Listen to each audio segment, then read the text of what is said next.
அஸ்ஸலாமு அலைக்கும் வரஹ்மத்துல்லாஹி வபரகாத்துஹு. அல்ஹம்துலில்லாஹ் வஸ்ஸலாத்து வஸ்ஸலாமு அலா ரசூலில்லாஹ்.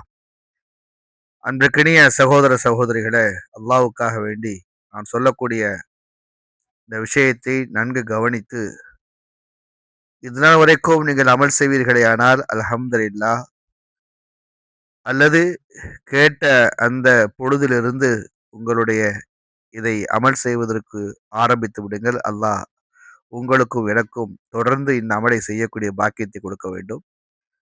மிக முக்கியமாக இந்த விஷயத்தை உங்களுடைய உறவினர்களுக்கு, சொந்த பந்தங்களுக்கு, நண்பர்களுக்கு தெரியப்படுத்துங்கள். ஷேர் பண்ணுங்க.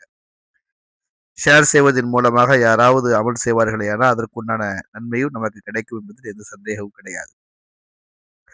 அல்லாஹ்வின் தூதர் ஸல்லல்லாஹு அலைஹி வஸல்லம் அவர்கள் சொன்ன இந்த ஹதீஸ் அபூதாவுதுல, திர்மிதியில, நசையில, இப்னு மாஜாவில் பதிவு செய்யப்பட்ட சஹீஹான ஹதீஸ். அல்லாஹ்வின் தூதர் ஸல்லல்லாஹு அலைஹி வஸல்லம் அவர்கள் சொன்னார்கள், 2 நல்ல குணங்கள் அல்லது நல்ல பழக்கங்கள் இருக்கிறது.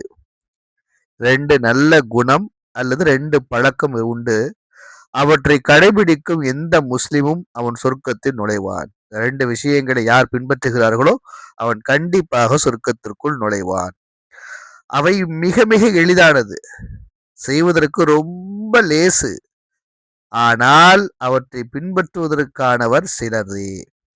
சில நபர்கள் தான் அதை பின்பற்றுகிறார்கள். சரியா? சொல்லிட்டு அல்லாஹ்வின் தூதர் ஸல்லல்லாஹு அலைஹி சொன்னாங்க, தொழுகைக்கு பின்னால் சுபஹானல்லாஹ் என்று 10 முறை சொல்லுங்கள். அல்ஹம்துலில்லாஹ் 10 முறை சொல்லுங்கள்.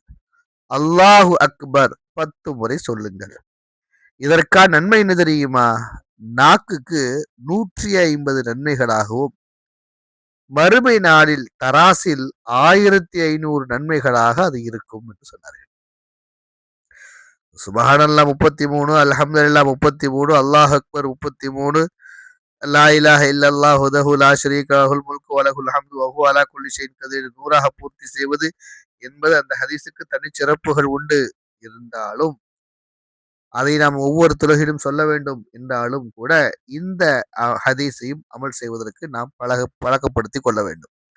இப்ப சுபஹானல்லாஹ் 10 முறை, அல்ஹம்துலில்லாஹ் 10 முறை, அல்லாஹு அக்பர் 10 முறை என்று சொன்னால் நம்முடைய இந்த நாவுக்கு 150 நன்மைகளும், அதே போன்று மறுமை நாளில் இது 1500 நன்மைகளாக தராசிலே இருக்கும். சரியா? இது ஒரு நல்ல குணம். இரண்டாவது என்னவென்றால், தூங்குவதற்கு முன்னால், படுக்கைக்கு செல்லுவதற்கு முன்னால் சுபஹான் அல்லாஹ் 33 தடவை, அல்ஹம்துலில்லாஹ் 33 தடவை, அல்லாஹு அக்பர் 34 தடவை என்று சொல்லும் பட்சத்தில் இதற்கான நன்மை நாவுக்கு 100 நன்மைகளாகவும், மறுமை நாளில் தராசிலே 1000 நன்மைகளாக நமக்கு இருக்கும் என்று சொன்னார்.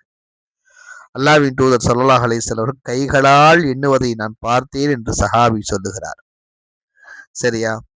அப்போ சொன்ன உடனே இது இவ்வளவு லேசானதாக இருக்கிறது, இதை ஏன் சொல்வது எளிது, ஆனால் செய்யக்கூடியவர்கள் சொற்பமானவர்கள் என்று சொல்வதற்கு என்ன காரணம் என்று அல்லாஹ்வின் தூதரிடத்தை சஹாபாக்கள் கேட்டாங்க. யார சொல்ல, இவ்வளவு எளிமையான இந்த திக்கரையா சொல்லுவது கஷ்டம், இது எவ்வளவு லேச சொல்லிடலாம், ஆனா இதை ஏன் பெரும்பான்மையான நபர்கள் இதை சொல்ல மாட்டார்கள், சொல்லக்கூடியவர்கள் சுருக்கமானவர்கள் தான், கொஞ்சம் பேர் தான் சொல்லுவாங்கன்னு சொன்னீங்களே, என்ன காரணம்?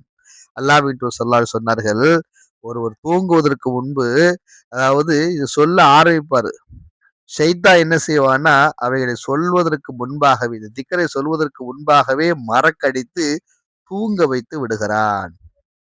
சரி, தொழுகையில முடிச்சு சொல்வதற்கு ஏன் கஷ்டம்னு சொன்னா, ஷைத்தான் என்ன செய்யறான், சொல்வதற்கு முன்பாகவே தொழுகையின் போது தொழுகைக்கு பின்னுள்ள அவனுடைய தேவையை நினைவுபடுத்தி சொல்ல விடாமல் தடுத்து விடுகிறான்னு சொன்னாங்க.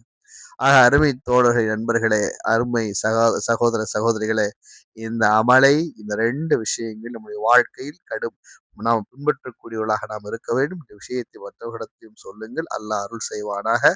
அல்லாஹ் நமக்கு நம்முடைய நன்மைகளை முழுமையாக்கி தருவானாக. வாஹிரு தஅவானா அல்ஹம்துலில்லாஹி ரப்பில் ஆலமீன். ஸலாம் அலைக்கும் வரஹ்மத்துல்லாஹி வபரகாத்துஹு.